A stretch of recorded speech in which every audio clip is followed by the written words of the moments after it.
Isang araw, nagmamaneho sa Cuba, aking nakita, babaeng saksakan ng ganda. Sinundan ko ang kotse, sinasakyan niya.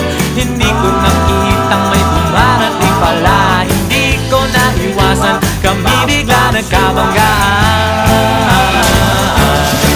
Nung magkamalay, ay nasa ospital na ako.